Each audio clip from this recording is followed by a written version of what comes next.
Se ha hablado mucho en las últimas semanas del tema de Sendero Luminoso. Y nosotros hemos querido, y recién le puedo dar la bienvenida, hemos querido invitar al coronel Benedicto Jiménez Vaca. Y lo hemos hecho porque si yo estoy sentado ahora frente a ustedes y ustedes tienen la posibilidad de gozar de la libertad de expresión y ustedes tienen unos congresistas pésimos que cometieron el error de elegir, pero en fin, vivimos en democracia y tenemos todo lo que significa la posibilidad de vivir en libertad y escuchamos historias de emprendedores, etcétera, es porque el Perú se salvó de caer en manos de una dictadura sangrienta como la que pretendía imponer Abimael Guzmán. Y el señor Benedicto Jiménez Vaca tiene que ver directamente con eso. Porque él fue parte del equipo de policías y fue una pieza clave y en determinado momento el líder de este equipo de policías que desarticuló la organización de Sendero Luminoso, y por eso creo que pocos tienen la autoridad moral para hablar de este tema como él. Bienvenido, Benedicto. Gracias, Nicolás. Gracias por la invitación también. Y tus palabras siempre tan nobles, propias de un espíritu elevado. Escuchaba tus palabras también cuando estaba en la adversidad y me servía de alimento moral, de fortaleza moral. Y gracias también por invitarme a tocar este tema del terrorismo, que hay temas muy complejos, muy difíciles que no se están manejando muy bien. Sí, yo quería, ya que tocaste el tema, que yo quería hacerlo al final. Yo creo que el Perú no puede ser un país ingrato. O sea, no puede ser que la persona a la que le reconocemos el mérito de haber encarcelado a Abimael Guzmán y haber desarticulado, no solo porque era el GEIN el que estaba actuando y se desarticuló no solo a Sendero Luminoso, sino el MRTA, sea una persona que tenga que enfrentar dificultades, problemas de salud, problemas económicos. No puede ser. No puede ser. O sea, los peruanos tendríamos que hacernos cargo de Benedicto Jiménez, de sus hijos, hasta de sus nietos. Poco menos que debíamos cargarlo en brazos, ¿no? En señal de agradecimiento por lo que él ha hecho por los peruanos, pues somos malagradecidos. Entonces yo no quiero justificar los errores, que no es el momento de hablar de eso, Benedicto. No es el momento. No es el momento. Pero yo creo que parte de lo que te pasó tiene que ver con esa falta de agradecimiento de los peruanos hacia héroes como tú y como mucha otra gente como tú, porque, ¿no? Mira, Nicolás, el pueblo peruano es muy agradecido, ¿no? Y yo donde camino siempre voy a ver mis temas, se acerca la gente, me agradece, me da la mano, me abraza. Ese calor humano del pueblo peruano te da fortaleza moral también, ¿no? Que no son las medallas que se gastan y se pierden. Las condecoraciones, yo tengo tantas condecoraciones en mi carrera profesional que a veces no sé dónde están, pero el cariño del pueblo. Como yo dije una vez cuando el año pasado estaba en el hospital y no me dieron la medalla exitosa Héroe de la Democracia, que no tiene nada que ver con la ley 306/55 que condecora o que reconoce como héroe de la democracia todo lo del GEIN. Eso es muy aparte, porque con medalla o sin medalla, todos los integrantes del GEIN, del primero hasta el último, son héroes de la democracia, todos. La única diferencia es que a uno le dieron medalla, a otros no. Entonces yo dije, si políticamente, porque legalmente no tenía ninguna razón, motivo por el cual no me la den, porque yo no soy un sentenciado por ningún delito, si moralmente, digo, si legalmente no me la dan, o políticamente, yo entenderé. El pueblo tiene una gran medalla que a veces es más espiritual que otra cosa, que yo la vivo y la siento cuando camino, voy por las calles. Yo creo que va a haber oportunidad, Benedicto, de hablar de ese tema, de lo que te pasó, porque yo creo que tiene enormes lecciones, no solo para ti, sino para la sociedad peruana. Pero yo quiero que nos centremos ahora en algo que es trascendente. Cuando comienza Sendero Luminoso, y yo estaba leyendo el título de la conferencia esta que diste sobre precisamente el tema de Sendero, el gran problema que tuvimos el año 80 cuando empieza, ¿no es cierto?, Sendero declara el inicio de la lucha armada, era la ignorancia sobre el fenómeno que estábamos enfrentando. Y a mí lo que me da miedo, sinceramente, es que con la cantidad de años que han pasado, o sea, 38 años después, escucho hablar a mucha gente sobre cómo enfrentar al Sendero, que para mí sigue siendo una amenaza, y escucho ignorancia con respecto a lo que este fenómeno es. Es decir, no podemos cometer 38 años después los mismos errores. Por eso creo que es tan importante que tú nos cuentes la historia. Claro, lo que yo siempre he pedido y le pido a los expertos, porque hay muchos expertos que han salido a los medios actualmente, que más que todo generan terror a la población porque no explican bien el fenómeno. Hay una máxima en los analistas estratégicos que teníamos nosotros que decía, Sendero crece y seguirá creciendo en función de los errores y la ignorancia que cometamos nosotros. O sea, no llegamos a estudiarlos, a conocerlos bien porque Sendero cambió su forma de lucha y su forma de organización. Nunca se ha considerado derrotado. Militarmente dijo, bueno, es un recodo en el camino, pero políticamente, ideológicamente, psicológicamente y legalmente y reivindicativamente, ellos creen en este momento que han logrado defender al partido. Han logrado sobrevivir. Sobrevivir en una tormenta, a navegar. Exitosa. Por ejemplo, uno escucha hablar, dice, la estrategia es legal, ideológica y política, pero ¿cómo se traduce eso? Nadie da a entender eso. Sendero ha tenido grandes éxitos desde el punto de vista de la estrategia legal, que hasta ahora mismo se ve. A partir del año 2002 presentaron 2 acciones de inconstitucionalidad para traerse todo el armatoste legal antiterrorista que existía hasta ese momento. Gracias al Tribunal Constitucional que en el año 2003 sacó un fallo, se dejaba de lado la traición a la patria. Se cerraban los tribunales militares y todos los procesos volvían al fuero común, ¿no? Casi 500 casos de traición a la patria volvieron a cero. Y también como 1.600 terroristas volvieron a los procesos comunes, le bajaron las penas. Por eso es que ahora tenemos un fenómeno que son los sentenciados que ya cumplieron condena y no sabemos qué hacer con ellos. Que están empezando a salir en libertad. ¿Por qué ha pasado? Porque según el ordenamiento legal es lo que corresponde. Es más, nos ha pasado la situación increíble. El otro día lo decía, se asustó después de su declaración un congresista, pero es verdad. Osman Morote podría entrar a trabajar en el Congreso, porque no hay nada legalmente que se lo impida. Cumplió su sentencia y formalmente ya está, ¿no es cierto?, apto. Pero ese es un tema de los servicios de inteligencia. No está bien ello, la Constitución que dice que deben ser resocializados, reincorporados a la sociedad. El Código Penal, artículo 69, dice automáticamente son rehabilitados los que han cumplido su sentencia o condena. Entonces, legalmente no están impedidos, pero sí debe haber una alarma, es decir, no puedes trabajar en el Congreso, bueno, hablar, o en la DINI, por ejemplo, de inteligencia, que vayas a trabajar ahí, o ministerios que son muy delicados, que manejan información muy, muy delicada. No pueden estar ahí, pero ¿quién está encargado de hacer eso? Las instituciones del Estado, la DINCOTE, por ejemplo, ¿no? La DINCOTE alertar. Oiga, esa señora Madrid no puede trabajar en el Congreso, la están contratando en este momento. Esos son los organismos de inteligencia que previenen antes que sucedan los hechos. Entonces, indudablemente este es un manejo muy complejo, ¿no? Ahora, pero esto tiene que partir de un diagnóstico de qué es lo que enfrentamos. Es decir, Sendero se prepara durante casi 20 años para la lucha armada que inician el año 80, ¿no es cierto? Y lo inician en Ayacucho, donde habían hecho un trabajo político durante años a través de la universidad, del Colegio de Aplicación Huamán Puma de Ayala, habían, ¿no es cierto?, logrado captar algunas dirigencias campesinas. Y el problema es que nosotros no entendemos el fenómeno. Primero le decimos a Vigeo, le dicen desde el gobierno, de ahí se manda a la policía a hacerse cargo. Cuando la policía no puede, le mandan al ejército, pero mandan al... Yo he hablado con gente del ejército que me decía, y de otras fuerzas armadas que me decían, no sabíamos qué hacer. No sabíamos cómo enfrentar a esta gente que nos atacaba y desaparecía. Claro, el problema, Nicolás, es estrategia. Lamentablemente en el Perú pocos estrategas existen, y lo más grave es que no existen analistas estratégicos. O sea, un analista estratégico, por ejemplo, te dice, bueno, Guzmán tiene 84 años. Según como lo vemos, nadie le desea su muerte, pero supongamos que en 5 años muera.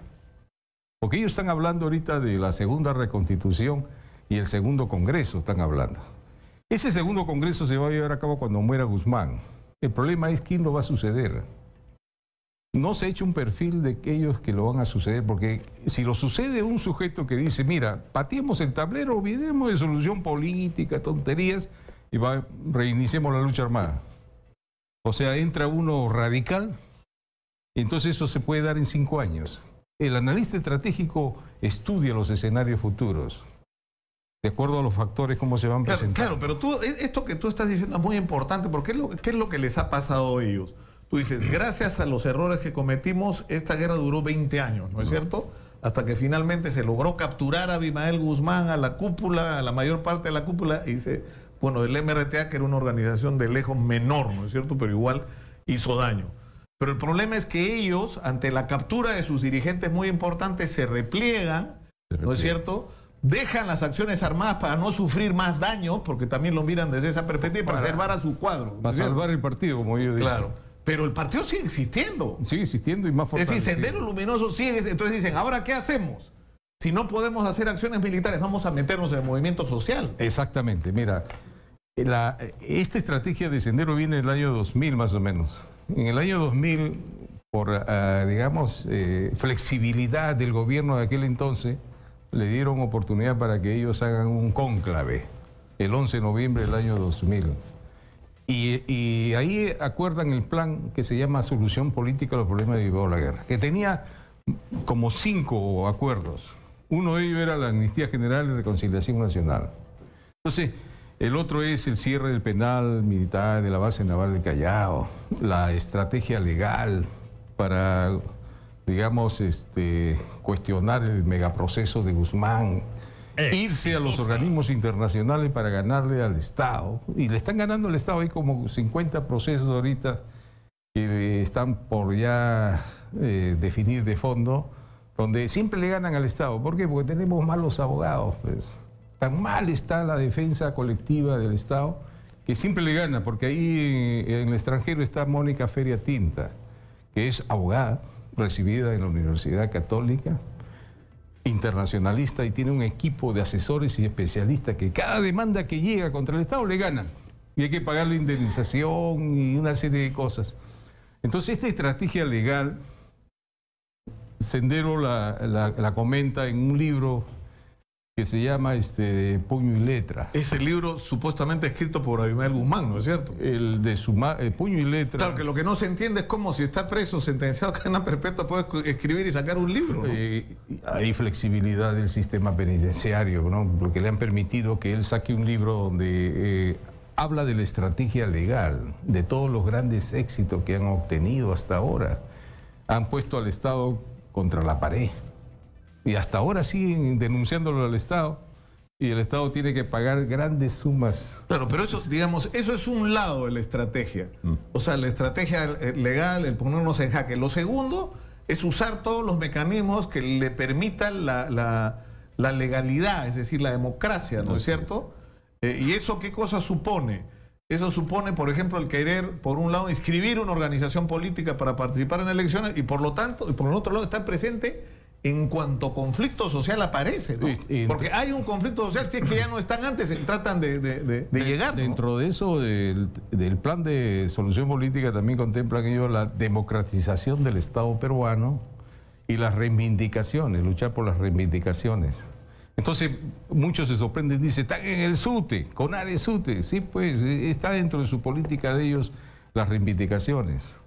Si nosotros le echamos leña a esta contradicción, ellos se explotan. Por ejemplo, ahora que quieren a los procesados por terrorismo, por apología, quieren suspenderlos temporalmente, según he podido leer del ministro de Educación. Eso vulnera lo que se conoce como la presunción de inocencia. Porque mientras no haya una sentencia firme, todos son inocentes y deben ser tratados como tal. Entonces, si yo lo suspendo provisionalmente a un profesor, entonces, ¿qué hace ese Sendero? El Movadef. Están violando la Constitución y se van al TC y se van a nivel internacional. O sea, para atacar a Sendero se requiere mucha imaginación, inteligencia. Se quiere ser más inteligente que ellos. Más inteligentes que ellos. Así, porque si no le das leña para que ellos las contradicciones las exploten, ¿no? Entonces, estas huelgas magisteriales que se vienen, de ahí detrás debe estar Sendero también explotando las contradicciones. Si le dicen, a los estudiantes universitarios la lucha ideológica y política que están desarrollando. Por ejemplo, eso tampoco no hay, el Estado no sabe entenderlo muy bien, que ellos dicen que vamos a demostrar que el Estado peruano es genocida, que cometieron ejecuciones extrajudiciales. Porque si demostramos esto, entonces nosotros también nos echan la culpa de que hemos matado, entonces lleguemos a una amnistía general, una reconciliación, porque ambos bandos nos hemos matado juntos. O sea, entonces, en las universidades van y le dicen a los jóvenes, por si acaso el Estado es genocida, ha hecho ejecuciones extrajudiciales. Nosotros somos luchadores sociales, revolucionarios, que nos levantamos contra un Estado opresor. ¿Quién contrarresta esa lucha ideológica política? No hay nadie. Deberían ser los partidos políticos. Yo lo vi, Benedicto, el año pasado en la huelga de los maestros, donde además hubo unos errores increíbles porque empezaron a acusar a los maestros de ser terroristas. O sea, todos los dirigentes de la huelga eran terroristas y la mayoría de los maestros estaban en huelga. O sea, lo que estábamos diciendo es que la gigantesca huelga de los maestros por reivindicaciones justas, además, porque lo que estaban reclamando era justo, era dirigido por terroristas, o sea, por Sendero Luminoso. Y eso mortificó mucho a los dirigentes que se sintieron agraviados, ¿no es cierto?, por un lado. Pero por el otro lado te mostró la situación complicada, porque los de Sendero meten cizaña, ¿no es cierto?, para radicalizar las acciones, y si los dirigentes no se ponen a tono, los acusan de traidores. Entonces es muy difícil para un dirigente magisterial manejar una situación así. El término terrorista se utiliza mucho de manera peyorativa, ambigua y vaga. Hay un buen libro de esta chica, se llama Jacqueline Fox. Exitosa. Mecanismo de la posverdad, dice. Y habla justamente del uso del término terrorista dentro de los mecanismos de la posverdad. O sea, para levantar los ánimos, reaccionar, pero no de manera objetiva. La ley es muy clara lo que es un acto terrorista, ¿no? Son actos violentos, utilización de armas destructivas, todo eso. Y no se da muchas veces estos actos terroristas para decirle tú eres terrorista. Por eso hay que tener mucho cuidado con el término este. No cometer errores que es explotada por ellos. Claro, hay un conflicto de, por ejemplo, en el de los mineros, con el tema minero, ¿no? Me acuerdo del caso Tía María. Son agricultores de clase media, casi todos los alcaldes, por lo menos de los que yo conocía, habían votado por Acción Popular o eran de Acción Popular, y terminan acusándolos de terroristas antimineros. Entonces, ¿eso qué hace? No solo agravia a la gente, sino que le abre el camino a esta gente de Sendero para ir para allá, ¿no es cierto? Porque finalmente, si ya lo están acusando de terrorista, sí, vamos a ver qué es, ¿no? El problema, como yo te digo, Nicolás, es que no hay una estrategia integral para atacar a los tres grupos que se ha convertido Sendero en este momento. Yo quisiera, Benedicto, que vayamos a la pausa y regresemos precisamente con eso, sobre eso, para hablar de eso, porque yo creo que lo importante en este momento es tener un diagnóstico adecuado de lo que está ocurriendo con Sendero, del enemigo que tenemos, pero además no equivocarse de enemigos otra vez. Claro. Es decir, eres de izquierda, eres terruco, digamos, ¿no? Y eso es un error, ¿no? Ese es un o el otro, el de los arrepentidos. Claro. O sea, por ejemplo, yo el otro día, te lo dejo para que reflexiones sobre esto antes de la pausa. O sea, ¿tiene o no tiene valor que un personaje como Peter Cárdenas, con todas las barbaridades que hizo, salga y diga, me equivoqué, le arruiné la vida a otras personas, pero me lo arruiné a mí mismo? He perdido 20 y tantos años de mi vida, no he podido educar a mis hijos, no he podido verlos crecer. Les pido perdón por eso a ellos también, a los primeros que pido perdón es a mi familia. Y voltea y mira a los jóvenes y le dice, no vale la pena ese camino. No vale la pena. Ese es un mensaje, eso nos es útil a nosotros. Claro. Tenemos que usarlo, eso es parte de nuestras herramientas para... Dentro de lo que se conoce como las operaciones psicológicas. Por supuesto, pero bueno, vamos a la pausa, regresamos con Benedicto Jiménez. Volvemos.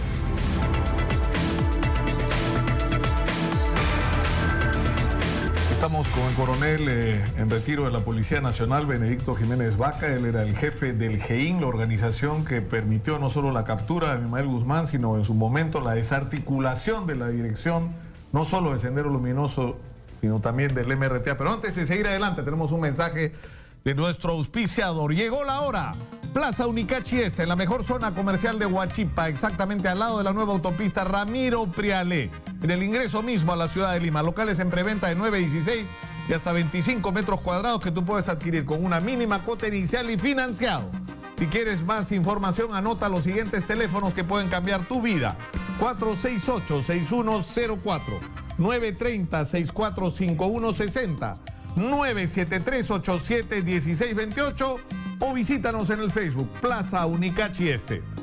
Benedicto, estábamos hablando antes de la pausa de la necesidad de tener un diagnóstico, digamos, sereno y claro de qué es lo que Sendero está haciendo para saber cómo podemos impedir que logre su objetivo, ¿no? Claro, actualmente Sendero es un monstruo de 3 cabezas. O sea, después de la captura de Guzmán se comenzó a hacer una división, ¿no? Un grupo, el grupo que aglutina el mayor porcentaje de terroristas es la Solución Política, que es liderado por Guzmán y Miriam desde prisión. O sea, estos libros que han salido justamente es parte de su estrategia de ellos. Este grupo Solución Política no tiene nada que ver con los otros 2 grupos. Por ejemplo, el del BRAE. El Quispe Palomino. Quispe Palomino. Incluso hay grandes pugnas entre ellos y contradicciones, ¿no? El grupo Solución Política dice que el Quispe Palomino son mercenarios que viven emboscados en los árboles y no en las masas, ¿no? Que es la línea liquidacionista de izquierda porque no quieren saber nada de pensamiento Gonzalo. De tal manera que su propaganda de ellos dice marxismo, leninismo, maoísmo. Han cortado ahí el pensamiento Gonzalo. Se han cortado la relación con Ismael Guzmán, o la reivindicación de Ismael Guzmán. Consideran a Guzmán como un traidor. Incluso el mismo Quispe Palomino dice, si yo tuviese la oportunidad lo pongo en el paredón y lo mato, dice. O sea, esos grupos son irreconciliables. Hay otro grupo que poco se conoce que lo lideraba Artemio, que es el grupo Solución Política con pensamiento Gonzalo. Dice, seguimos la lucha armada pero con pensamiento Gonzalo. Y sobre esto existe un organismo internacional que se llama Movimiento Popular Perú, que se puede encontrar en internet una serie de propagandas sobre este grupo. Muy poco se conoce sobre este grupo. Una estrategia integral tendría que abarcar los 3 grupos. O sea, que no hay en este momento. El grupo del Brain, que ahora se ha visto que está ligado a un ala extrema del etnocacerismo.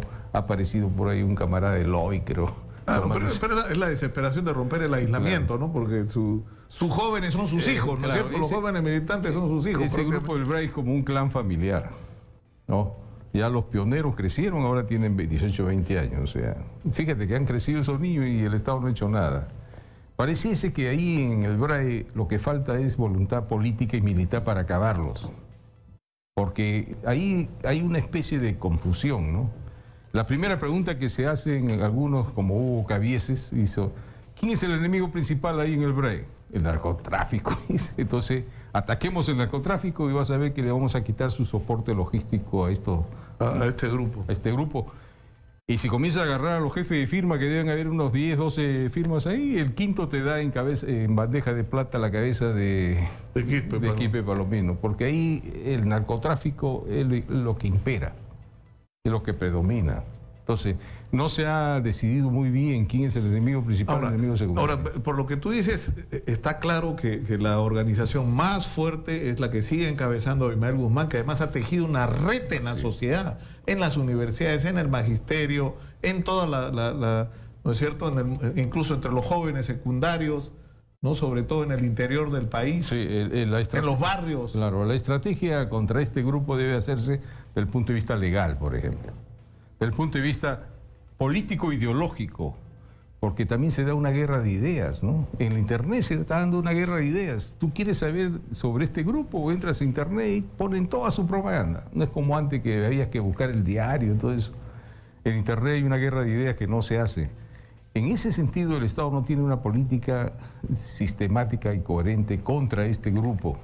O sea, del punto de vista legal, del punto de vista ideológico, psicológico, político, ¿no? Y reivindicativo, que es el más preocupante porque se meten en las masas. No, y porque hay problemas que la sociedad peruana no ha resuelto, ¿no es cierto?, después del tiempo que ha transcurrido. Y creo que... O sea, 38 años después, o sea, tienes maestros que ganan unas miserias, un sistema de salud colapsado, tienes una crisis, moverte de un lado a otro en la ciudad de Lima te puede demorar a 3 o 4 horas de tu vida al día. Incluso, o sea, es que eso es subversivo, ¿no? Ahora, o la impunidad en relación a la corrupción. ¿No? El tema de Odebrecht, por ejemplo, que se ha descubierto una corrupción de más alto nivel, ¿eh? Donde se habla de los miles y millones de soles como si fueran soles, eso también influye en ellos. Ya ves, se ha descubierto esto, que la corrupción, la clase política, entonces ellos venden ese material. Y la juventud lo acepta, pues yo he encontrado jóvenes que lo ven a Guzmán como un luchador social, como un filósofo, dicen. O sea, ellos... Ahora, el problema es que no tienes quien les haga frente y eso debería... De esa tarea se deberían encargar los partidos, pero los partidos no existen. No, los partidos no existen. El Estado tampoco no lo ve como una prioridad eso. Ahora que se preocupan porque hay agitaciones. Claro, lo que llama Sendero la estrategia reivindicativa, meterse a los sindicatos, a las universidades para solventar los ánimos de la masa, eso viene de años atrás. Exitosa. Años atrás viene esa estrategia, así que no nos sorprendamos. Lo que ha pasado es que se ha dejado avanzar, ¿no? Ahí donde la inteligencia debe jugar un rol importante para detectarlos bien. Ahora, lo que yo no entiendo es porque no solo ocurre, entiendo, en tu caso, pero hay gente como tú que ha tenido una experiencia extraordinaria, exitosa además, que tiene cosas que decir, que conoce al monstruo, ¿no es cierto? Porque se ha pasado años de su vida analizándolo y luchando contra él. ¿Por qué no hay algún nivel o alguna instancia donde ustedes puedan aportar? Bueno, o sea, eso es lo que me parece que no tiene lógica, ¿no? Se ha creado una asociación Gein histórico, ¿no?, que la maneja el general Carlos Morán. Es una buena iniciativa, porque esta asociación podría aportar muchas cosas. Por ejemplo, en el tema del Museo de la Memoria, que ahora también es un tema polémico. La ministra de Educación ha dicho, de Cultura ha dicho de que no hay apología de terrorismo, pero hay errores, inexactitudes y debilidades, y hay que fortalecer la institucionalidad. Ella misma ha dicho eso. Pues bien, entonces, ¿qué hace ahí Agüero? He escrito un libro, ¿qué hace ahí como asesor en lineamientos? Bueno, que lo dejen a él, pero también hay que poner gente del GEIN, pues, que conocen estos errores, inexactitudes, que pueden colaborar con la ministra para que este Museo de la Memoria se borre cuáles son esos errores e inexactitudes, ¿no?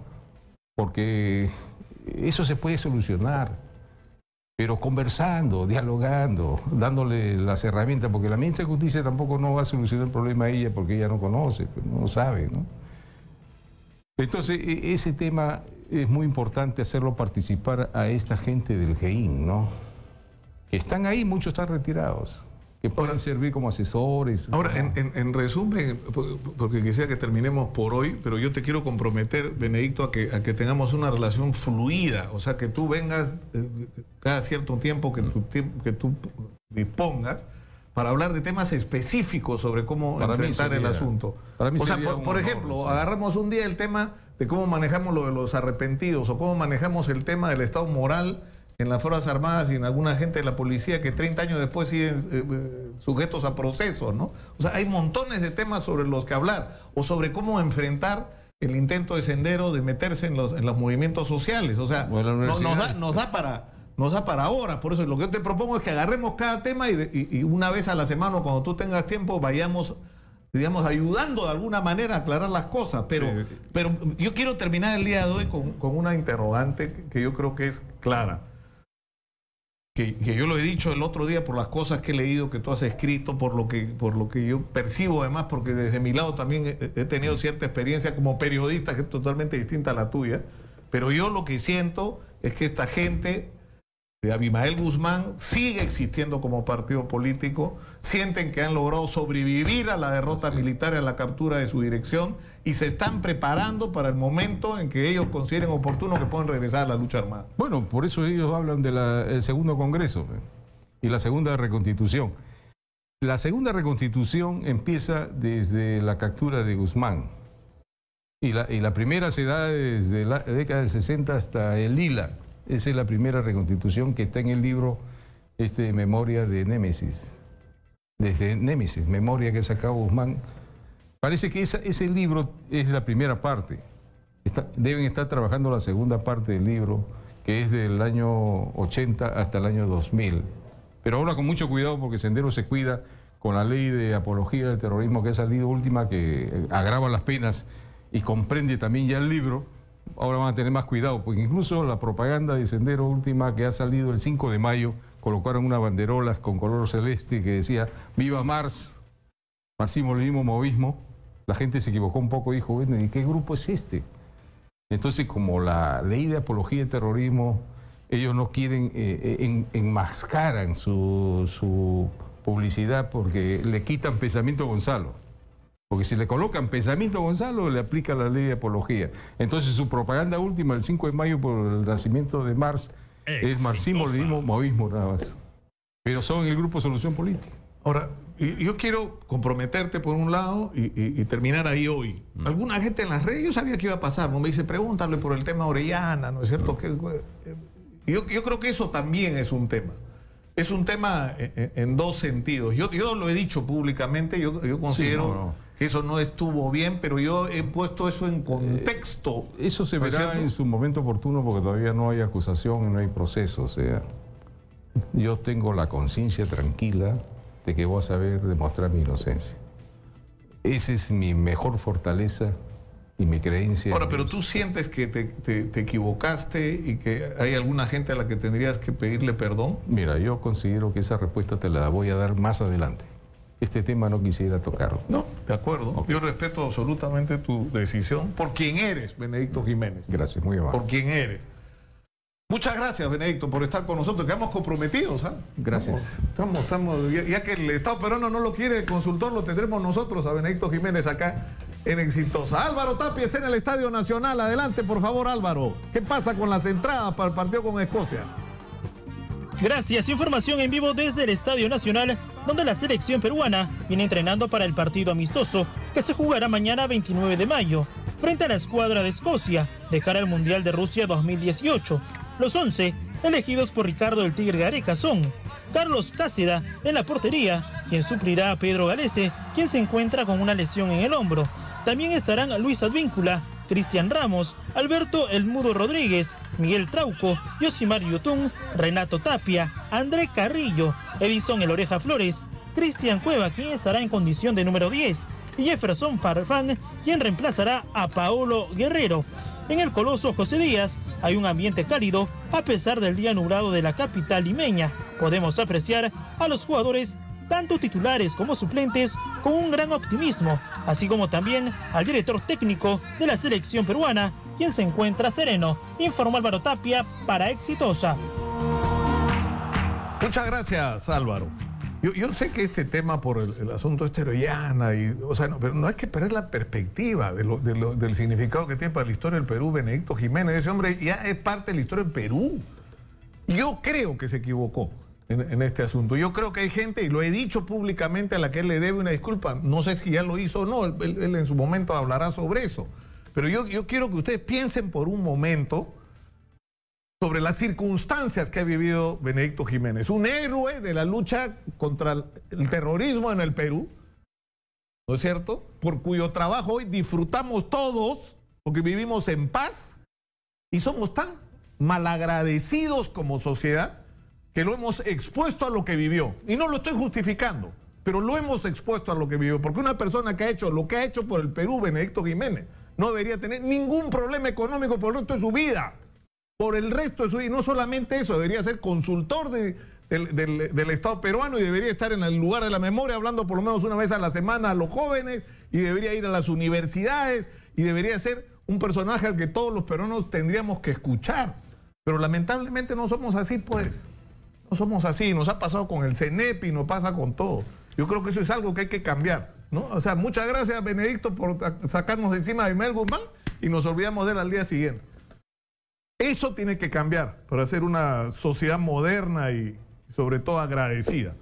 Está con nosotros el señor Nelson Schack, Contralor General de la República. Bienvenido, señor Contralor. Muchas gracias, don Nicolás. Bueno, al comienzo de su gestión tuvimos nuestro... Yo le puedo ser sincero, sí, por Nelson. supuesto, claro que sí. O sea, mi preocupación es cómo salió el Contralor anterior. O sea, yo creo que había gente que no quería o sea, yo creo que más allá de los errores, defectos que pudiera tener el otro Contralor, era que estaba fastidiando. Bueno, ahora resulta que ustedes también fastidian, ¿no?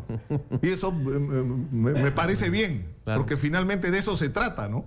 Bueno, de hecho, efectivamente, ¿no? La función de la Contraloría General de la República y de cualquier órgano de control es precisamente eso, resguardar el buen uso de los recursos públicos Y en ese proceso uno no siempre tiene que caerle bien a la gente, al contrario, ¿no? Uno pierde muchos amigos. Ahí vienen los antipáticos de la Contraloría. Ese tiene que ser, o vienen los de la Contraloría peor todavía. Así es. Sin embargo, yo decía el otro día cuando estuvo el Contralor junto, yo le decía, saca la chela que vienen los de la Contraloría. Ya no, ahora ya no.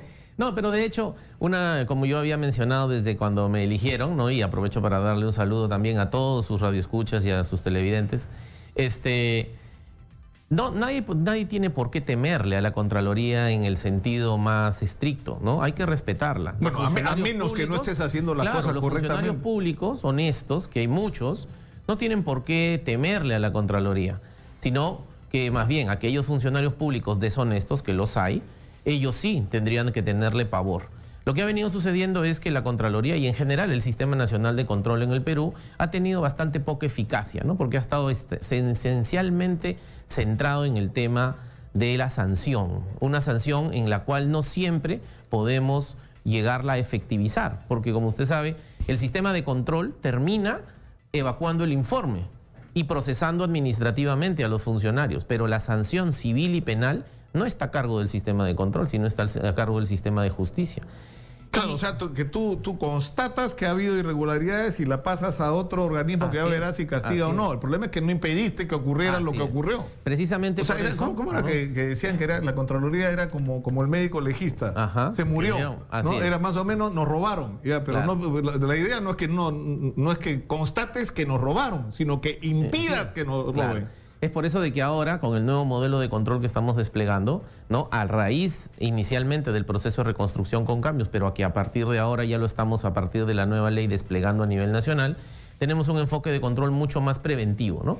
Un enfoque de control que mientras están llevando las cosas, mientras están llevando las intervenciones públicas, intervenimos. De hecho, por ejemplo, acabo de venir de dar el inicio del despliegue operacional de un gran operativo nacional de control en la que vamos a visitar para mejorar, con el propósito de contribuir a la mejora de la prestación de los servicios públicos en salud en todos los hospitales del Perú, ¿no? Y entonces, esta lógica preventiva debe generar la información respecto de cuáles son. ¿Cómo le llaman control concurrente? Le dicen. Exactamente, es un tipo de control simultáneo, o sea que se da no posterior, no cuando ya se han hecho las cosas, sino de manera concurrente mientras se despliegan los procesos de trabajo con el propósito de alertar sobre los riesgos y situaciones adversas para que los puedan corregir.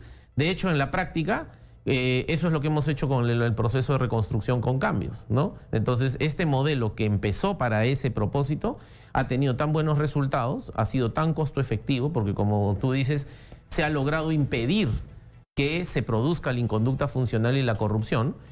Entonces, se está empezando a desplegar a nivel nacional, claro, poco a poco. Pero también, porque por un lado hay un tema de corrupción, pero también hay un problema de ineficiencia. Es decir, tú haces un contrato y primero la Contraloría tiene que revisar que los costos y la conveniencia para el Estado de esa propuesta es la más conveniente, pero de ahí hay que ver que esto se cumpla. Así es, efectivamente. Y paso por paso. Y para eso es necesario estar en el campo, ¿no? Y eso necesita gente. Por supuesto. Y eso tiene un costo, que es la plata mejor gastada. Así es. Y eso implica una concepción totalmente descentralista de la Contraloría General de la República, ¿no? Es por eso que necesitamos que todo el esfuerzo operacional no esté solo en la sede central, sino esté en todas las regiones y en todos los gobiernos regionales y locales. ¿Se resolvió ya el tema de quién le paga a las personas de la Contraloría? Sí, ahora con esta nueva ley, precisamente. ¿Pero ya está eso operativo o no? Estamos en ese proceso de porque era absurdo, ¿no? O sea, yo tengo que ir a controlar el gobierno regional de Ancash, pero a mí me paga el gobernador regional de Ancash. O sea, obviamente que no ves lo que tienes que ver, ¿no? Efectivamente, digamos, no todos los incentivos estaban adecuadamente alineados. Ahora con la ley, sí. Bien elegante, ¿no? su resumen. ¿No? Entonces, ahora con la ley, sí, ya estamos en ese proceso. Antes del mes de septiembre esperamos tener el control de todas las oficinas de control institucional de todos los municipios provinciales del Perú y de todos los distritos de Lima, ¿no? Ahora, el Congreso de la República, ¿no? Que habla sobre los otros, pero no hay corrupción ¿no es cierto? En los municipios, que no haya reelección. Bueno, y después del escándalo de los mamanivideos, bueno, que no habrá reelección de congresistas tampoco, me imagino, que con su lógica. Pero ¿quién controla al Congreso? Porque a cada rato salen denuncias. O sea, ¿hay efectivamente presencia de la Contraloría en el Congreso? O sea, nosotros tenemos presencia del Sistema Nacional de Control, sí, pero de la Contraloría directamente no. Nunca la hemos tenido desde hace muchísimos años atrás. ¿Y por qué? Porque así están las normas, ¿no? Así es, esa es parte del reconocimiento de la autonomía que tiene el Poder Legislativo. Esa es la razón por la que cuando nosotros presentamos el proyecto de ley de fortalecimiento de la Contraloría, ahí no hacíamos ninguna diferenciación entre el Congreso y el resto de todos los poderes Claro, porque públicos, la independencia, ¿no?, se refiere a la independencia de tomar decisiones políticas, pero no se refiere a que es un territorio liberado para que se compren televisores porque viene el Mundial. Claro, pero 40 y tantas pulgadas que no sé qué necesidad tienen, ¿no? Claro, pero justamente, ¿no? Entonces, por esa razón, esto no significa el hecho de que la mesa directiva nombre a su jefe de oficina de control institucional y que la Contraloría no tome el control de esa oficina, porque eso es lo que sucede actualmente, dada la normatividad vigente, no significa que el Congreso está fuera del Sistema Nacional de Control. De hecho, nosotros, como ente rector del sistema, supervigilamos el trabajo que desarrollan todas las oficinas de control y, de hecho, intervenimos cuando creemos que es necesario.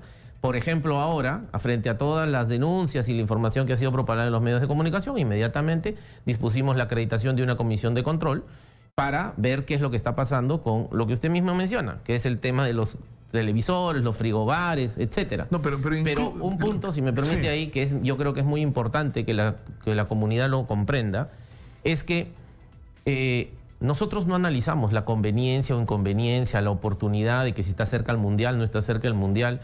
Esos son atributos, lo decimos nosotros. Exactamente. Eso es parte del control social que tiene que existir. Pero desde el punto de vista de la Contraloría, nosotros vamos a hacer un análisis técnico y legal. Es decir, ¿qué cosa podemos observar? Si efectivamente ha habido un sobredimensionamiento, si ha habido un direccionamiento en la compra, si efectivamente no se necesita eso, es decir, no está cumpliendo con su finalidad pública.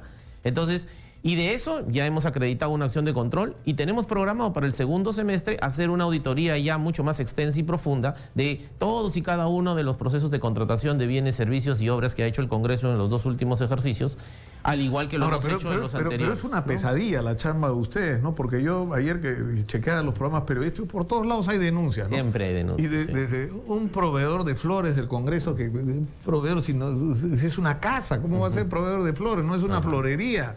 O un proveedor de módulos que él no fabrica. O sea, no entiendo cuál es la lógica. Claro. Entonces, ¿no es cierto? O sea, ¿no sería mejor comprar los módulos esos para la reconstrucción al que lo fabrica, lo cual te va a bajar de todos modos el costo, porque va a tener que comprarlo a otro, ¿no? Efectivamente, la tarea que tenemos por delante es una tarea monumental, gigantesca, porque desgraciadamente la corrupción ha penetrado prácticamente todos los niveles y estamentos del Estado.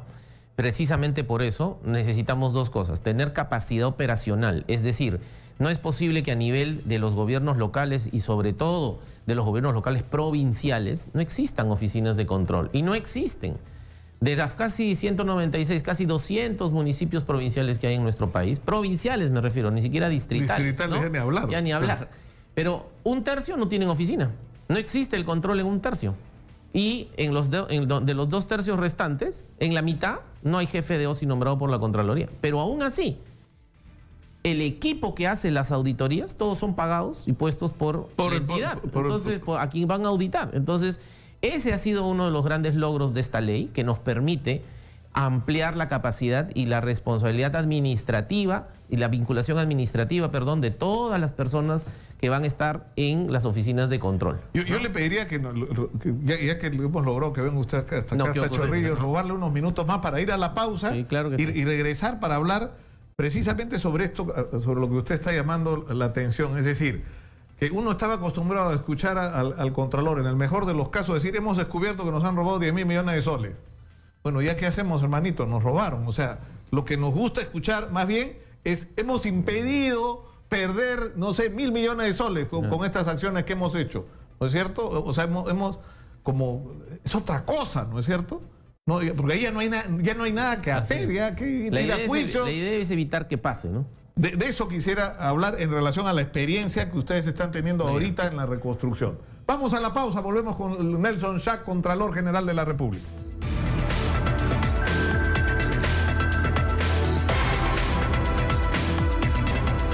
Soy Nicolás Lucar, esto es Exitosa. Estamos en el 95.5 de la FM en Lima y estamos conectados simultáneamente en 65 ciudades a lo largo y ancho del territorio nacional. Si alguien les pregunta qué radio escuchan, la respuesta es una sola. Exitosa. Antes de seguir adelante, un mensaje de nuestro auspiciador. Llegó la hora. Plaza Unicachi Este, en la mejor zona comercial de Huachipa, exactamente al costado de la nueva autopista Ramiro Prialé, el ingreso mismo a la ciudad de Lima. Locales en preventa de 9, 16 y hasta 25 metros cuadrados que tú puedes adquirir con una mínima cuota inicial y financiado. Si quieres más información, anota los siguientes números que pueden cambiar tu vida. 468-6104, 930-645160, 973-871628. O también puedes encontrarnos en el Facebook, Plaza Unicachi Este. Estamos con Nelson Schack, Contralor General de la República, en una conversación de la que me felicito sinceramente, porque de esto es de los temas que hay que hablar. Ustedes están cambiando el concepto, por lo que nos cuenta Contralor, del Contralor médico legista que dice nos robaron, ¿no? Al Contralor médico, me das un caracho, se me ve el entusiasmo, el lapicero. El médico de intervención, digamos, que impide que el paciente se muera, ¿no es cierto? Es decir, que no digan nos robaron, sino impedimos que nos robaran. Ahora, eso necesita gente. Efectivamente, como ¿no? Estábamos hablando, gente calificada además. Y no solamente gente calificada, ¿no? Un concepto multidisciplinario, ¿no? Porque como en un modelo de control concurrente, solamente con auditores, por más capacitados y calificados que sean, contadores públicos colegiados, vamos a poder asegurar de que la descolmatación del río se haga bien. Necesitamos ingenieros hidráulicos, ingenieros civiles, ¿no? Yo mismo cuando voy a ver una descolmatación del río, claro, no puedo saber si está bien o no. Para eso se ha creado este nuevo modelo de control concurrente donde hay dos conceptos muy importantes. El tema de la multidisciplinariedad, pero también es el tema del acompañamiento. Es decir, agarramos la obra, mapeamos los riesgos de la misma, tipo por tipo, y establecemos cuáles son los momentos a lo largo de la ejecución de toda la intervención en la cual hay altas posibilidades de inconducta funcional y de corrupción. Ahí intervenimos. Ahí no hay posibilidad de alianza con los colegios profesionales, con los colegios de ingenieros, de arquitectos. Efectivamente, y no solamente con los colegios profesionales, con los cuales ya hemos firmado convenios de cooperación interinstitucional, sino también con la propia sociedad civil y con los medios de comunicación. De hecho, este modelo de control concurrente activa un control social muy eficaz y que incluso ahora lo estamos potenciando con un programa de monitores ciudadanos de control, en un gran programa de voluntariado. ¿Por qué razón? Porque las obras muy pequeñitas, claro, donde no puedes mandar un auditor a la Contraloría. No podemos llegar. Y entonces ahí la idea es, los propios pobladores que están siendo identificados, capacitados, acreditados, incluso les vamos a entregar a través de sus smartphones un app para que puedan tener acceso a la información que sobre esa obra que tienen que monitorear, puedan registrar toda la información que tiene la Contraloría. Y así se resuelve uno de los principales problemas. Están haciendo una pista, vas con tu centímetro, aguanta, claro, esto tiene la mitad de asfalto que debería tener. Por ejemplo, una cosa tan básica. Eso es el modelo de control concurrente. Por ejemplo, le cuento el caso, ¿no? Lo que usted mismo menciona. El expediente técnico dice de que la pista tiene que tener, no sé, pues por decir cualquier cosa, 5 centímetros de capa asfáltica. Ya, pues vayan y midan. Midan si tiene 3 o si tiene 4. Estamos pagando por 5. Entonces, como el modelo es concurrente, no vamos a sancionar a nadie por eso en ese minuto, pero alertamos el riesgo. Claro, impide y ya sabe, el funcionario público honesto sabe que ya sabemos. Pero ahí viene el otro capítulo, que es el sistema anticorrupción, ¿no es cierto? O sea, la Contraloría hace su chamba y detecta lo que no está bien. Pero de ahí esto tiene que... Exitosa. O sea, impides que te roben o detectas que te están robando, pero ahí tiene que intervenir las procuradurías, ¿no es cierto? Claro. Ahora, pero ahí hay un tema, que las procuradurías, se prometió que las procuradurías iban a ser independientes. Bueno, al final volaron por la ventana todas las que quisieron ser independientes, ¿no es cierto? Claro, pero el proceso, si me permites, es un poco más complejo. O sea, nosotros hacemos un modelo, un control concurrente, identificamos que no se está descolmatando el río como se debe descolmatar, establecemos las alertas y los riesgos y ahí no sancionamos. Sin embargo, luego de que concluye la obra, aplicamos nuestro propio sistema de control posterior como siempre. Y ahí sí sancionamos. Y en esa sanción, si la sanción es administrativa, nos encargamos nosotros mismos. Pero si es civil o penal, pasamos al sistema de justicia y ahí recién entra el tema de la Procuraduría. Y efectivamente, pero...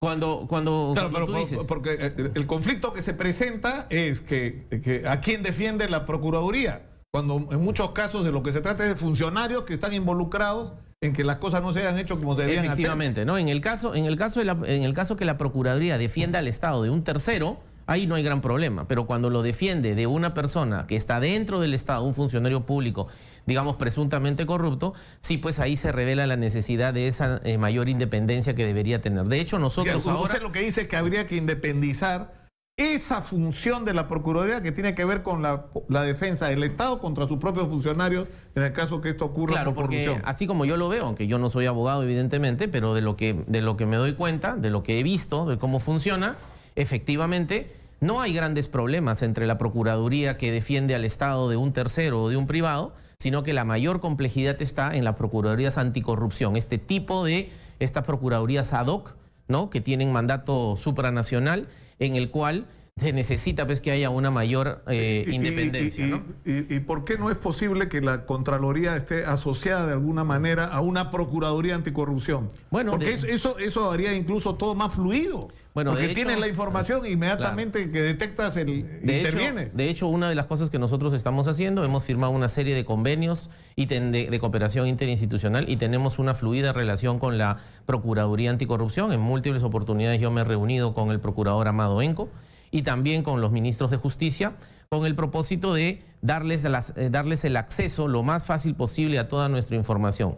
Y adicionalmente, de esas reuniones ha salido también la idea de que la Contraloría debería montar, y eso es lo que estamos haciendo ahora, en este proceso de descentralización vamos a montar una oficina de Procuraduría en cada una de nuestras Contralorías regionales, de nuestras gerencias regionales de control.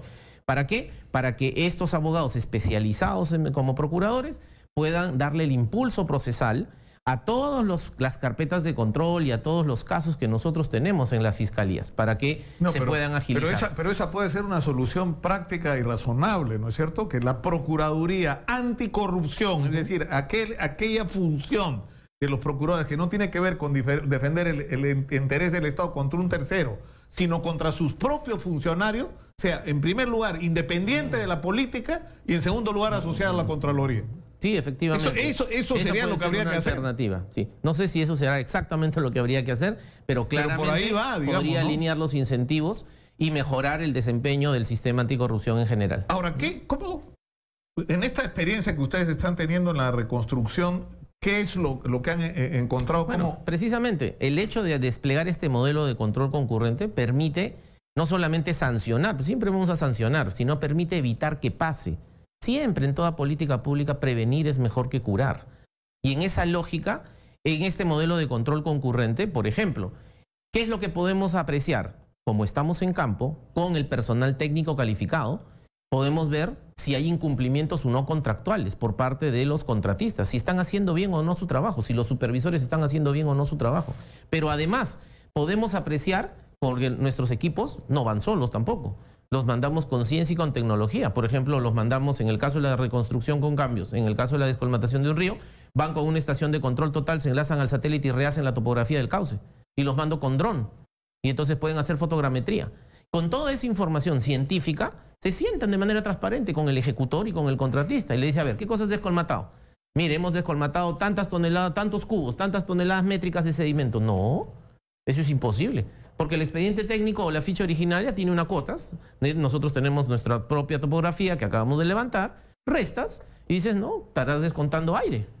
Y entonces, ¿qué hacemos? Identificamos inmediatamente si hay sobrevaloraciones en las obras. ¿Y qué hacemos contra eso? ¿Sancionamos? No. Si la obra todavía no concluye, es posible arreglarlo y es legal. Entonces los funcionarios públicos lo que hacen es, en la siguiente valorización, descuentan lo que han pagado de más. De hecho, en esos dos aspectos... Si uno aplica ese concepto al desarrollo de todas las obras públicas, estás impidiendo que te roben. Por supuesto. Nosotros desplegamos este modelo de control concurrente desde el mes de septiembre en una operación piloto en 40 proyectos, ¿no? Porque recién los recursos grandes para poder llevar a cabo todo este despliegue nos han llegado ahora en el mes de febrero. Y como la ley recién se ha aprobado ahora en el mes de... ha entrado en vigencia prácticamente en abril, recién estamos tratando de ejecutar lo más rápidamente posible estos recursos. Pero las cifras indican de que nosotros invertimos en esta operación piloto un poco menos de 5 millones de soles. Y en esas dos cosas que le menciono le hemos ahorrado al Estado más de 60. Más de 60 millones. En una relación de 1 a 12. O sea, esto es una relación súper costo efectiva, pero tiene el problema de que es solamente para proyectos de cierta escala. Porque evidentemente no podemos desplegar este modelo para controlar una vereda.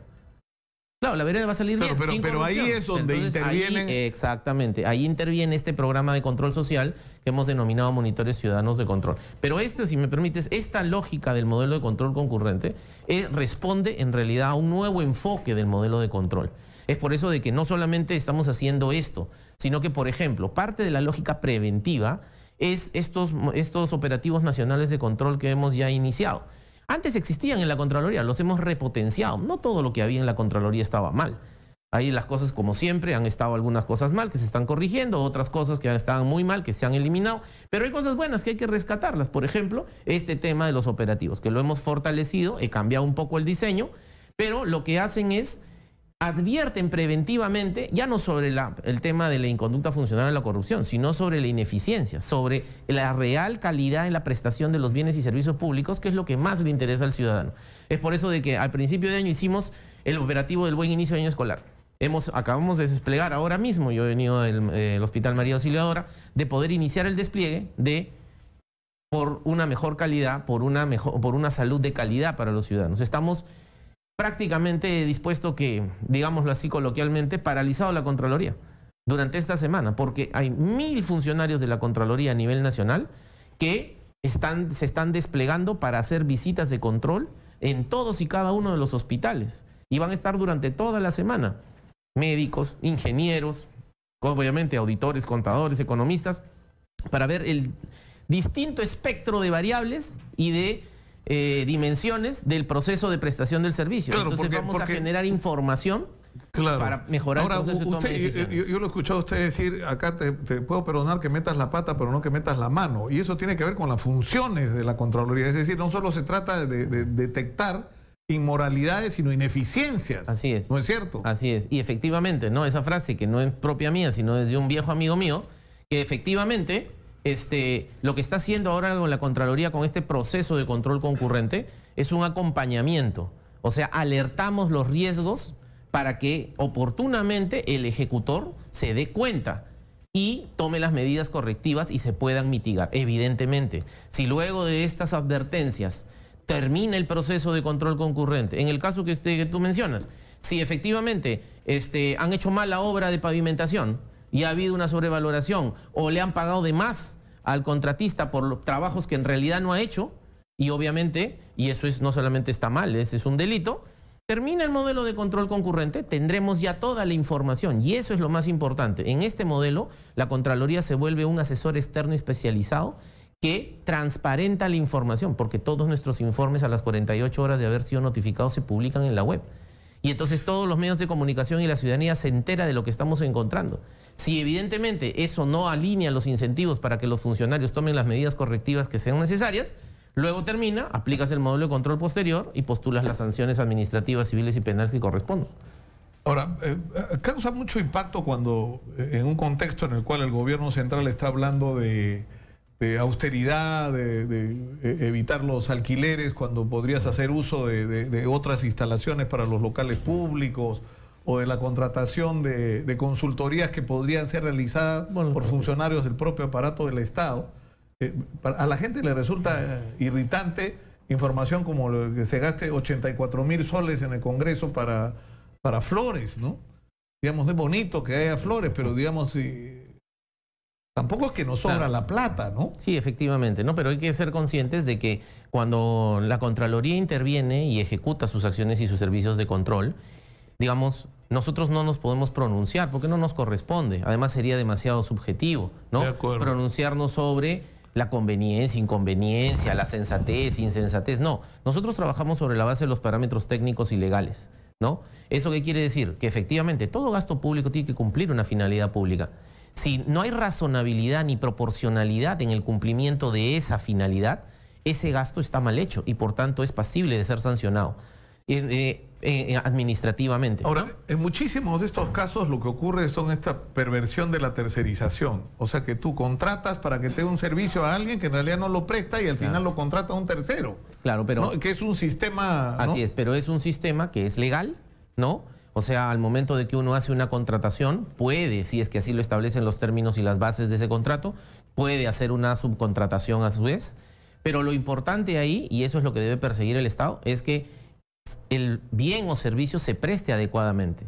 Y precisamente eso sí nosotros lo controlamos. Ahora, ¿cómo van a manejar ustedes estas papas calientes de Talara y del Metro 2? Bueno, Es decir, ahí hay una discusión sobre, es decir, de conjunto sobre los recursos que tiene el país para invertir y sobre la obra misma. Es decir, ¿no es cierto? O sea, en primer lugar, la discusión tendría que haber sido si eso es una prioridad o no en el gasto, en lo que va a implicar de la parte que toca de gasto público. Pero lo segundo es si la realización misma de la obra en los costos en los que está proyectado es admisible como razonable. claro. Nosotros nos vamos a encargar esencialmente de lo segundo. Porque ¿Del tren? No, de Talara y del tren, pero... De si los costos son exactamente, razonables, porque claro. nosotros no podemos discutir si era conveniente o no conveniente la realización de una refinería de esa magnitud. Nosotros respetamos la discrecionalidad que la propia ley le otorga al gestor público, en este caso al Poder Ejecutivo. Sin embargo, estamos ya haciendo todas las acciones, ¿no?, preparatorias para que el próximo año podamos desplegar una auditoría sobre la refinería de Talara. Como tú comprenderás, incluso estamos en coordinaciones con otras entidades de fiscalización superior, porque digamos, no es que acá haya una gran expertise en la Contraloría sobre auditar refinerías, porque no se trata solamente de analizar qué pasa con los papeles y los estados financieros, eso sí lo podemos hacer sin ningún problema. Necesitamos conocer el negocio de la refinería para que se pueda controlar. Eso es muchas veces una falacia en la que se ha incurrido, no solamente aquí en el Perú, en casi toda la región, de que se entiende que como yo soy auditor y porque sé de auditoría, de técnicas de auditoría, lo puedo controlar todo. Yo creo que no es así. La auditoría es una parte del control, pero tú no puedes controlar, Nicolás, lo que no conoces. Eso es lo mismo que conversamos hace un momento, en este nuevo modelo de control concurrente. Yo soy un economista. Ok. Puedo ser buen o mal economista, pero más allá de eso, lo importante es cómo mirando la descolmatación de un río voy a saber si está bien o no. Y yo no sé de eso. O sea, necesitamos el concepto de multidisciplinariedad. Es por eso que ahora incluso la composición de los recursos humanos en la Contraloría está cambiando. Ahora, claro, porque mirado como ciudadano, o sea, el tren 2, o sea, no se La línea pasen, 2 del metro. La línea 2 del metro, o sea, estamos haciendo un tren subterráneo que es más caro, que además es una nueva tecnología que entiendo no operado en otros países y que somos como el plan piloto, ¿no es cierto? O sea, todo es más caro, hemos escogido lo más caro, como si fuéramos, no sé, Qatar, como si nos sobrara el dinero y en fin. Ahora, para terminar, señor Contralor, usted nos ha contado hace un rato que están haciendo esto, han soltado un ejército de auditores de la Contraloría al sistema hospitalario. Así es. Y han estado, entiendo, en el María Auxiliadora. ¿Qué cosas son las que están encontrando? ¿Qué es lo que...? A ver, en general hay muchos problemas en el sistema de salud, eso ya lo conocemos todos, ¿no? Pero este operativo de control simultáneo que se viene dando va a permitir precisamente cuantificar, ¿no?, qué es lo que está pasando en el tema de las consultas, en la consulta externa, cuánto tiempo se está atendiendo. Acabamos de estar en María Auxiliadora. ¿Cuánto personal está destinado? ¿Cuántas horas atiende? ¿Cuántas horas atiende? ¿Hay medicinas? ¿No hay medicinas? ¿Con cuánto de espacio temporal dan las citas? Me comentaba el director general de este mosocomio, que atiende pues a casi 3 millones de personas, porque es el único mosocomio especializado de nivel 3 que hay por esa zona de la ciudad. Y entonces atienden a más de 2.500 personas diarias en las consultas y están dando citas para el tema de las operaciones, para las cirugías, a más allá del mes de octubre, ¿no? Entonces, este operativo, cuyos resultados recién se ha desplegado ahora, van a continuar durante toda esta semana y cuyos resultados esperamos tenerlo dentro de los próximos 15 días, va a permitir dos cosas. Por un lado, vamos a generar un informe de control para cada mosocomio, para cada uno de los 253 hospitales que se están visitando de manera simultánea ahora. No solamente los del MINSA, sino los de salud, los que están bajo el control de los gobiernos regionales, también de las Fuerzas Armadas y policiales. Entonces, todos los hospitales nivel 2, nivel 3 de nuestro país están siendo visitados. Lo que vamos a hacer es, ese informe de control va a relevar todos los problemas que de acuerdo a lo que nosotros vemos, a la contrastación de las normas técnicas, se pueden verificar. Y eso debe servir para orientar a las autoridades de cada uno de estos mosocomios y también al Ministerio de Salud a quien les vamos a presentar oportunamente los resultados a nivel nacional de este operativo, para que puedan tomar las medidas correctivas. Es una alerta, estamos, en lugar de ir a sancionar, estamos advirtiéndoles. En 6 u 8 meses vamos a hacer lo mismo. Vamos a hacer otra visita de control para efectivamente ver cómo han mejorado y han mitigado todos estos riesgos y situaciones adversas que se han descrito. Una última pregunta, más que pregunta, información para los ciudadanos, porque usted dice, señor Contralor, es decir, la Contraloría tiene recursos y personal para las obras grandes, medianas, pero hay miles de obras pequeñas para los que no hay capacidad logística, material y humana, ¿no?, para que la Contraloría los pueda atender. Y ahí es donde interviene el control ciudadano. Así es. ¿Ya qué es lo que puede hacer un ciudadano que en su barrio, en su pueblo, están construyendo una acequia, están construyendo un pequeño reservorio, están haciendo una pista, una vereda, ¿no es cierto?, una obra de pequeña escala? O sea, ¿cómo hace el ciudadano para ser parte del control? Claro. Siempre puede efectuar una denuncia, ya sea de manera directa acercándose a una de nuestras oficinas o a través de la página web o a través de ustedes, de los medios de comunicación. Pero claro, yo soy consciente de que eso es a veces difícil, porque hay que tener en cuenta que precisamente la Contraloría hasta el momento no tiene una amplia red de oficinas de control, sobre todo a nivel de los gobiernos locales y provinciales, pero ya lo vamos a tener precisamente con esta ley de fortalecimiento. En no más de 3 meses esperamos tener montadas las oficinas de control en todas las municipalidades provinciales del Perú. Es increíble lo que dice, que no haya... No hay, de hecho, por ejemplo, las cifras son bastante elocuentes. De las casi 196, ya digamos, casi 200 municipalidades provinciales, 1/3 no tienen oficina de control. O sea, ahí ni siquiera hay control de nadie, no hay oficina, nadie controla, ¿no? Y si nos vamos a los distritos es peor. Ahora, ya la semana antepasada hemos nombrado a más de 100 jefes de OSI en estas oficinas.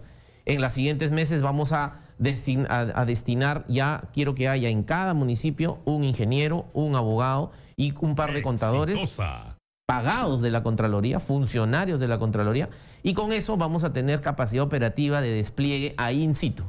Entonces, con eso, los ciudadanos van a estar mucho más tranquilos, pero además, contestando concretamente su pregunta,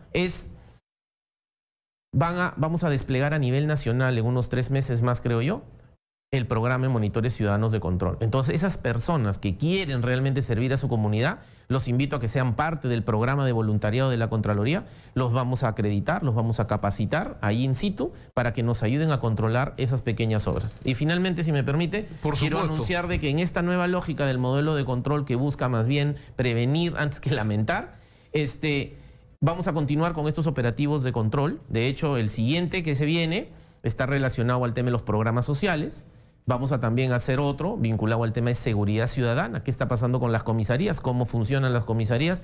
Y el tema de los serenazgos. Y ciertamente, y no podría ser de otra manera, vamos a fortalecer el programa de Postula con la Tuya. Vamos a desplegar un operativo a nivel nacional en el mes de agosto para empezar ya a ver con mayor detenimiento todo el proceso de transferencia, en el proceso de transferencia en el marco de este proceso electoral que ya está en ciernes.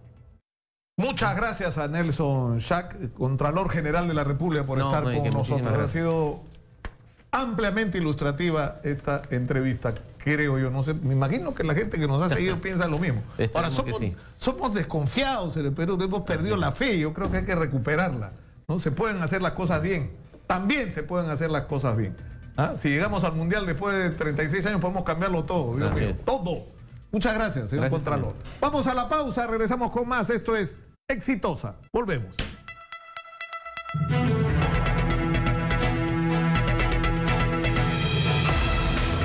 Estaba revisando la edición del diario Exitosa el día de hoy, que habla de la popularidad de nuestros políticos. Y es impresionante porque vean los resultados de la aprobación que tienen los políticos según la Compañía Peruana de Investigación de Mercados, CPI.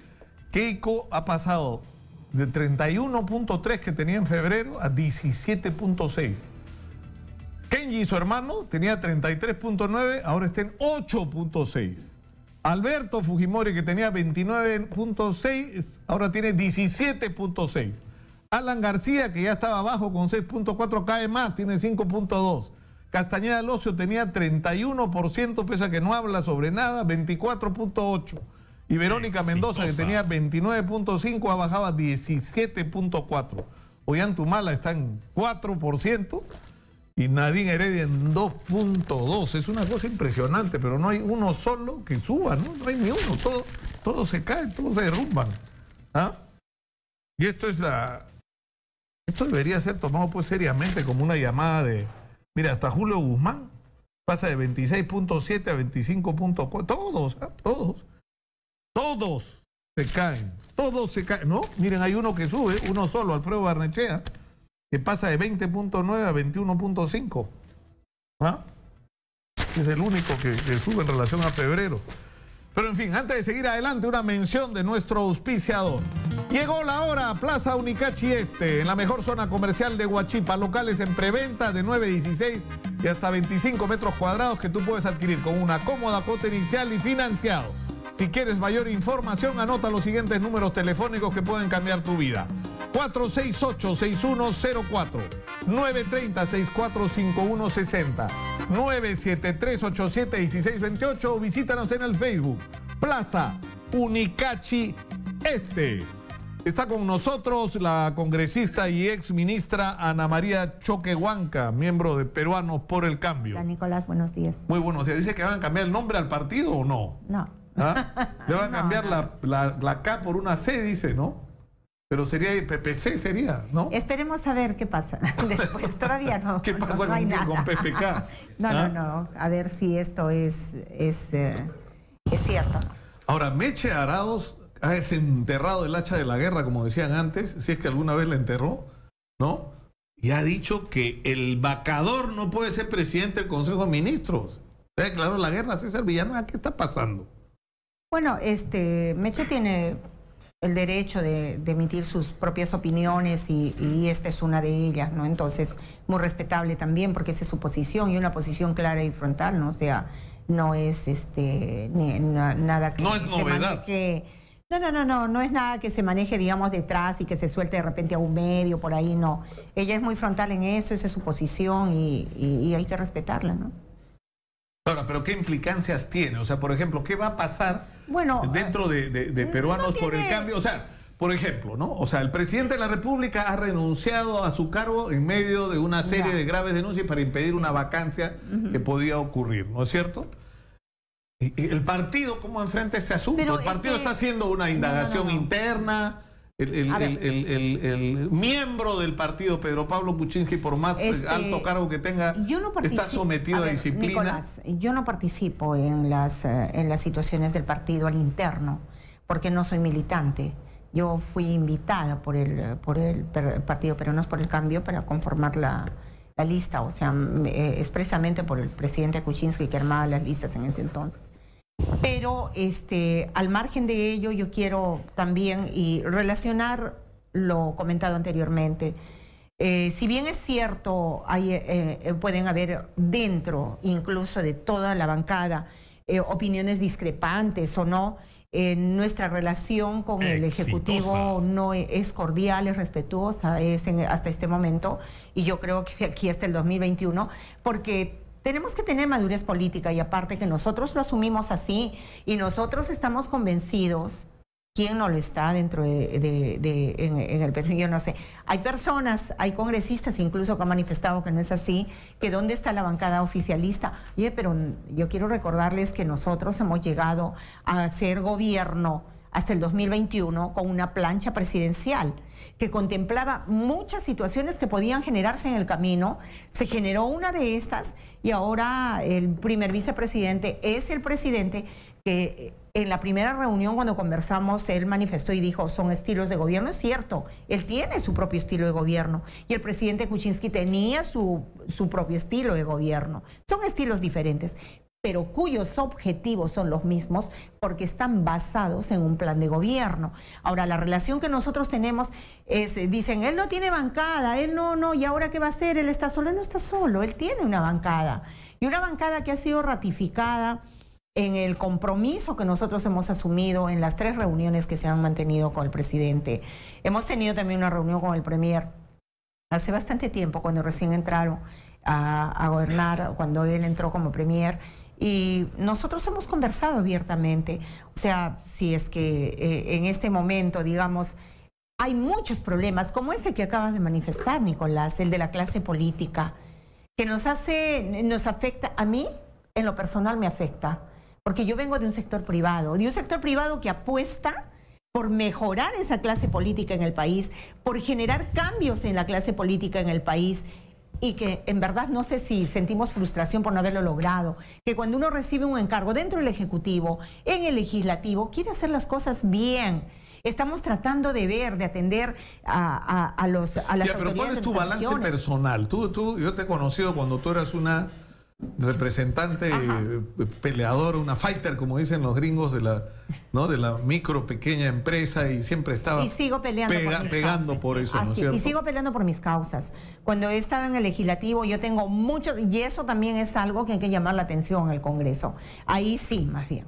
Nosotros trabajamos muchas iniciativas de ley. Las mías, en particular, son trabajadas con la sociedad civil. Porque nosotros no podemos generar leyes de aquí o porque se ilumina el cerebro de uno de mis asesores. No.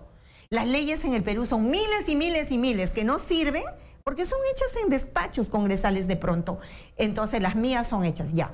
Yo tengo leyes desde septiembre del 2016, 2017, estamos en 2018, que incluso muchas de ellas están dictaminadas, que son muy buenas, claro, pero que sin embargo no entran a un pleno. Entonces mi balance productivo, mi producción legislativa es buena, pero lamentablemente hay una mayoría donde a ti la semana pasada en una comisión han propuesto una ley, se dictamina y ya está en el pleno la semana que viene. Eso es lo que tiene que cambiar. Por eso es que tenemos que oxigenar esos espacios. O sea, se tendría que renovarla. Totalmente, se tiene que renovar. O sea, pero ¿qué tendría que ocurrir? No hay nada malo. O sea, ¿Fuerza Popular va a perder la presidencia del Congreso? ¿No? Bueno, mira, para nosotros lo deseable es que este espacio en realidad se mantenga en una situación equitativa para todos. Y la única posibilidad de mantenerla en forma equitativa es tener una mesa directiva multipartidaria. Yo creo que eso es saludable. Saludable para la imagen de la clase política. Saludable para todas las bancadas. Porque tienen que tomarse esto en serio. O sea, y además están pretendiendo decir sobre quiénes hacen política. Tú sí puedes hacer política, tú no. Pero ¿cómo vas a hacer tú la regla de juego si la gente no te quiere? Y te quiere cada vez menos. Me refiero a los partidos, no a ti. Y la población, no, es que estoy dentro del saco. O sea, aquí ya no hay diferenciación alguna. No hay la menor posibilidad de que la población que me mire en este momento, me escuche en este momento, pueda decir así, esa congresista. Pero mira lo que ha pasado en las últimas semanas nomás. Es decir, yo creo que en la desesperación por cobrar imagen se ha sacado la ley esta sobre la castración química para los violadores de menores. Y acá ha estado sentado uno de los más distinguidos representantes de la Sociedad Peruana de Urología, diciendo dos cosas. Primero, no nos invitaron y debieron invitarnos para escucharnos porque somos los especialistas en el tema. ¿Por qué? Porque nosotros hacemos castraciones químicas a las personas que tienen cáncer de próstata. ¿Y qué nos dijo además? Lo primero nos dijo, no nos invitó. Lo segundo que nos dijo es, hay que ponerle la inyección cada 6 meses. Sí. Va a costar, porque la más efectiva va a costar $300. Tiene efectos secundarios sobre los huesos, puede producir osteoporosis, va a producir cardiopatía. Estos pacientes van a requerir una atención médica adicional, aparte de la atención psicológica. Pero una cosa peor todavía, no te garantiza que el violador deja de ser violador porque eso lo tienen en la cabeza. Y puede ser con un objeto. Testosterona. Puede ser con un objeto. Claro. Entonces, como los casos todo que eso, se han sucedido, ¿no? Pero ¿cómo puedes legislar así? Ya, a ver. Ahí, por ejemplo, ¿por qué nosotros mandamos esto a segunda votación? Porque en primer lugar la posición nuestra era que se vea por separado. No tenía nada que ver un debate de cadena perpetua con castración química. La cadena perpetua es una y todos estamos de acuerdo y todos en el Perú estamos de acuerdo con la cadena perpetua. Se han puesto 9 causales, ok, todas en su sitio, se han acumulado 20 leyes en buena hora. Pero ahí, la de castración química tenía que verse aparte. Es un debate totalmente aparte. Claro, pero además hay un debate. Y además está dentro de la inconstitucionalidad. Mira, el otro día pedíamos información a la gente del INPE y 2 de las causas por las que hay más gente presa en el Perú, uno es la microcomercialización de drogas y el otro es el tema de los delitos contra el honor sexual, violaciones y demás. Están llenas las cárceles. Entonces, eso te enfrenta a que tienes un problema social serio. Claro, con el tema de la sexualidad en el Perú y necesita centrarle al tema de la educación sexual y la prevención desde los colegios, en la familia. Esa es la discusión y que al deberíamos margen de todo, ahí faltó poner también de que esto no se podía dar porque se le está dando a la persona la posibilidad de que cuando haga su defensa, cuando su abogado lo defienda, diga, este es un tema de inconstitucionalidad que está previsto en el artículo tal, en el artículo cual de la Constitución, donde ellos no pueden ser sometidos a esto, así es que esto, ¡pum!, se cae. Nosotros no podemos darle el asidero a un acusado por violación para que pueda hacer uso de eso. Pero a lo que voy, ¿sabes lo que pasa, Ana María? Es como que no estás involucrado con el problema de la sociedad, teniendo una discusión del tema y de cómo resolverlo, ¿no es cierto? Fondo. En todas las aristas, y dices, hay que castigar ya, pero tenemos un problema grave social de educación porque hay demasiados de estos casos, igual que tú has estado en el ministerio, has visto el tema de violencia y el machismo y todo lo que hay. Y sigo apostando por la prevención, Nicolás, por una prevención que le cuesta al Estado, sí le cuesta. ¿En qué país no ha costado? Nosotros no podemos seguir teniendo miramientos. El ministro de Economía no puede seguir teniendo miramientos, sabiendo que hay un problema social tan grande como es el de feminicidios, que todo el tiempo, cuando yo era ministra, todos los días decían, ¿dónde está la ministra? Y la ministra estaba en todo, pero una ministra que no tiene mayores herramientas, nunca ha tenido una articulación adecuada entre instituciones, entre ministerios, no tienes ¿qué es un lo que puedes presupuesto, hacer? entonces haces de todo. Yo no dormía sino 2 o 3 horas, pero no puedes hacer más. Creas instancias, sí. ¿Y qué es lo que se ve en esa instancia? Que el principal cuello de botella es la falta de presupuesto en fiscalía. No hay cámaras GESEL, no tengo para más módulos, no hay para pagar médicos legistas en el Poder Judicial. Pero ¿cómo quieren que acelere? No hay especialistas. Ya, pero eso te pasa en todos lados. Pero ahí es el tema de la atención. Vamos pero ese problema lo puedes trasladar a todos los sectores, pues, o sea, tienes el mismo problema en la educación porque tenemos maestros a medio tiempo que no ganan lo suficiente y tienes... Pero si todos trabajamos por separado no vamos a solucionar nada. pero todo implica inversión, necesitas invertir. Solo la Universidad de San Marcos necesita 1.600 millones de soles para estar al día, ni siquiera para proyectarse, simplemente para estar una universidad pública, es lo que necesitaría. Cuando planteamos la presencia de un psicólogo en cada colegio, el ministro de Educación, el ministro Bechler decía, en buena hora, ¿de dónde sacamos 66,000 psicólogos y que el gobierno los pueda pagar? Tienen que pagarlos. Bueno, pero es lo que tienen que pagarlos. Es lo urgente y es lo que se requiere. Ahí ahora, no lo que yo no entendí es el tema de la ley de cooperativas con el letrerito. El letrerito dice no al lavado de activos, como si las cooperativas fueran lavadoras de activos, cuando son los propios cooperativistas los que coordinan con la superintendencia, los que reportan a los que han creado la federación, donde ellos reportan a la federación y donde ellos están reclamando, los cooperativistas, que se permita el desarrollo de pseudo cooperativas que están engañando a la gente. Entonces, y aparece una cosa que además es bien discutible, ¿eh? O sea, que la iniciativa ha sido en realidad de ellos, ¿no es cierto? Porque ellos han estado discutiendo de este tema con la gente de la Superintendencia de Banca y Seguros y han hecho avances en el control.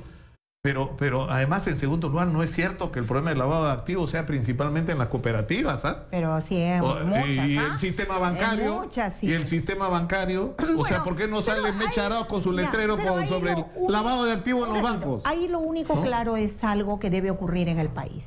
Aquí siempre hemos hablado de que el acceso a la justicia debe ser para todos. Aquí no hay ni pobres, ni ricos, ni acá, ni allá. ¿Estamos? Muy bien.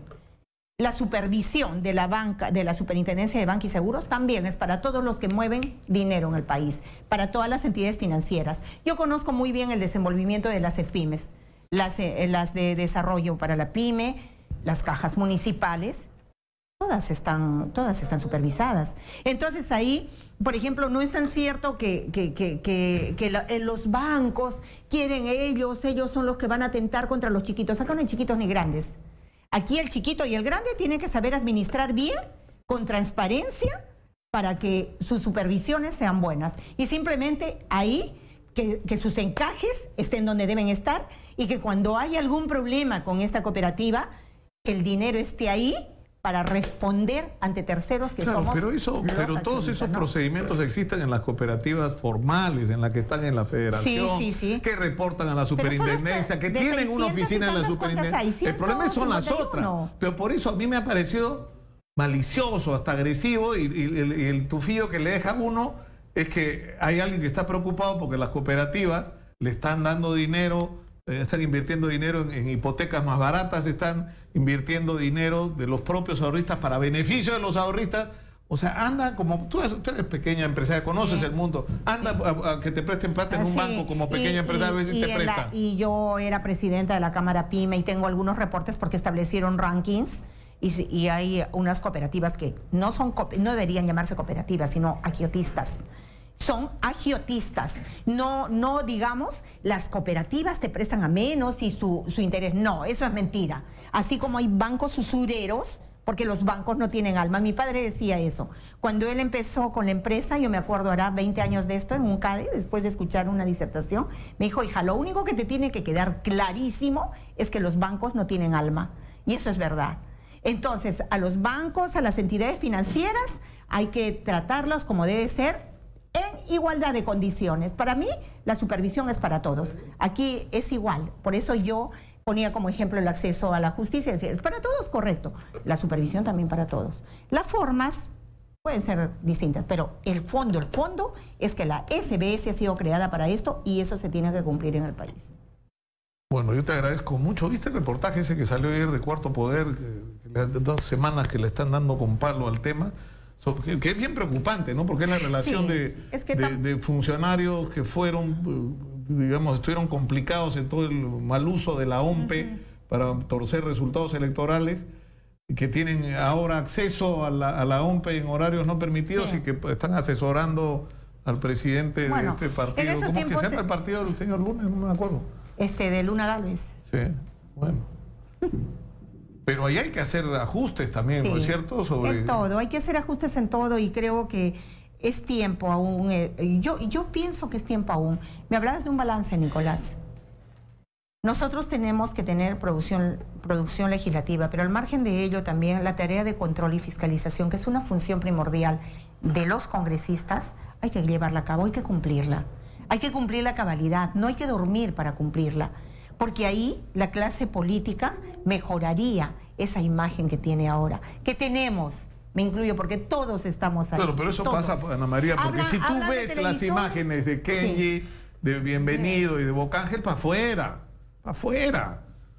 O sea, no importa el cálculo político, el efecto, que si su mamá... No, señor, o sea, los que actúan incorrectamente para afuera, y si mamá ni actúa incorrectamente, también para afuera. Yo pienso que también debería estar ahí. La lista es enorme. El otro día estuvimos revisando con Tito Alvites, director de Exitosas Noticias, la lista de congresistas que deberían estar camino al desaforo, y son un montón. Pero hay accesitarios. Si yo me porto mal, que venga mi accesitario. Bueno, muchas gracias, Ana María Choquehuanca, congresista de Peruanos por el Cambio, por estar con nosotros esta mañana. Y Judy Rodríguez, buenos días. Cuéntanos, Judy, ¿qué dice la gente en las redes sociales?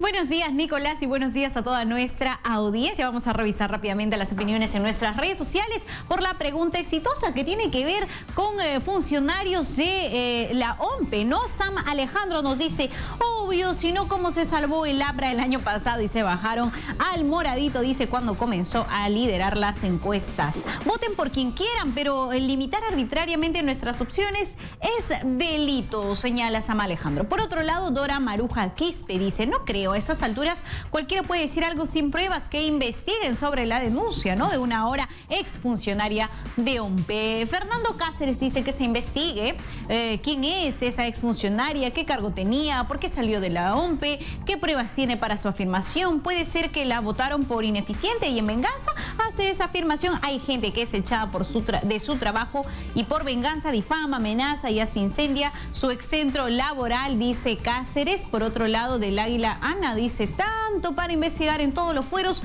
todo podrido, hasta los que investigan están podridos. ¡Qué horror!, dice. Es decir, los fiscalizadores también están cuestionados en este caso. Miguel Guzmán nos dice, eso es falso, sin pruebas se le puede inculcar como injuria y es pecado, dice, perdón, es penado. A ver, tiene foto, tiene algún tipo de testigo, pruebas, Pues no, dice Miguel Isaías Guzmán sobre la funcionaria separada de OMPE. Nicolás. Bueno, vamos a ver qué pasa con eso. Muchas gracias, Judy, por la información de las redes sociales. Yo antes de terminar el día de hoy, quiero hablar sobre lo que nos tiene a todos, digamos, concentrados en la atención, que es este regreso del Perú después de 36 años a un Mundial de Fútbol.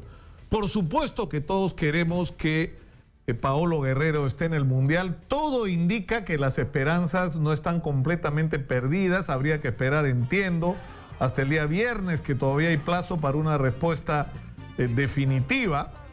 Entiendo que está interviniendo en esto no solo la defensa de Paolo Guerrero y bueno, la que ha sido pública de la Federación Peruana de Fútbol, sino lo que es muy importante, la Federación Internacional de Futbolistas Profesionales, que lo que en resumen está sosteniendo es que si uno revisa la sustentación hasta donde se conoce de la sanción contra Paolo Guerrero, se le está sancionando porque el reglamento te obliga, pero no llegas a la conclusión de que él haya consumido cocaína ni ninguna sustancia asociada, sino un mate de coca que no produce en las condiciones en que fue ingerido ningún efecto en su rendimiento deportivo. Entonces, si el antidoping es, digamos, para impedir que mejores o facilites tu rendimiento deportivo por el consumo de alguna sustancia, ¿cuál es el sentido? No, lo dice el reglamento.